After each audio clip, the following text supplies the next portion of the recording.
Hey everyone, Mr. Man Talks here. Today we're going to be going over the Beretta PX4 Storm. It's been out since the early 2000s and it's actually one of my favorite pistols. This one is a custom one that I sent off to Langdon Tactical, so semi-custom. And I'll show you all the features and how it breaks down and what I like about it and what I don't like about it. Stand by. So this is a iconic Beretta PX4 Storm. This one happens to be a 9mm. It is a full-size style handgun and takes its own unique magazines as designed by Beretta. So this was meant to supplement or replace the Beretta 92. Never really caught on that way, but there was a modernization that they did for their company and also for the firearm.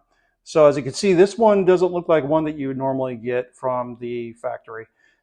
Factory finish comes in a black, and my other one is in 9mm. I actually have two more in 9mm. And what I did with this is I got this at a really good deal.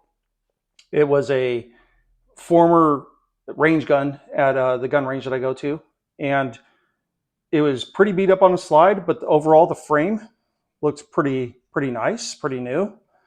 But this finish up here was all worn down. You also see that up here, I had something else done. So let's go over to the mods that I did to it and what I like about this PX4 Storm. So the PX4 Storms are made in Italy, imported into the United States. On this particular one, you can see it has a 3-dot white sights. It is hammer fired, not striker fired. And as your slide stop slide release. And I installed a decocker on this one. I find that a lot easier. So if you notice, hammer back, you want to decock it, pops down, goes back in the battery. So normally the way that these come, and actually they come from the factory in two different ways now. Normally this right here is your safety slash decocker. So if it was on a safety model, which it used to be, you would sit there, have that down, you would put that down and it stay down as the safety. When you're ready to fire, even with the hammer back or up, you'd have to push this manually into place. But you notice that one pops right into place.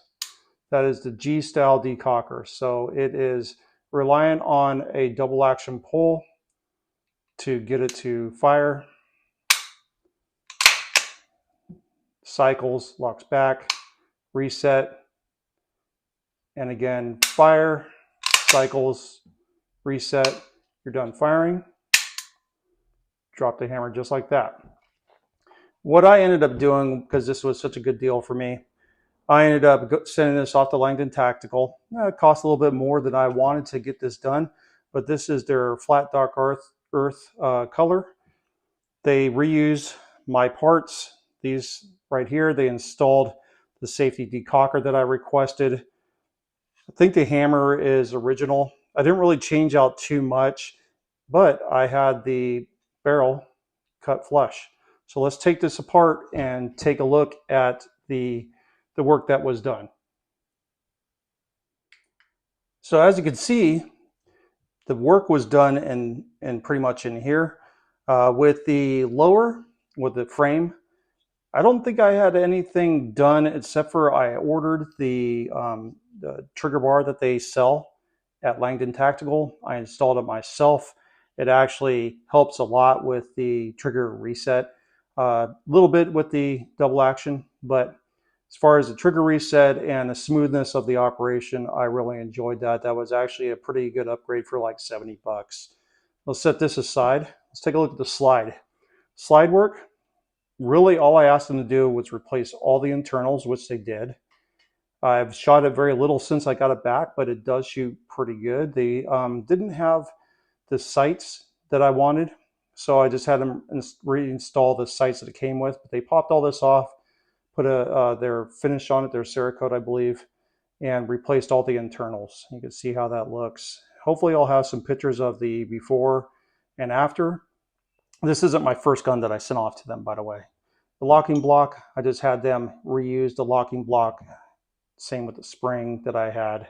Here's where the other part is. So the Beretta barrels are a rotating barrel.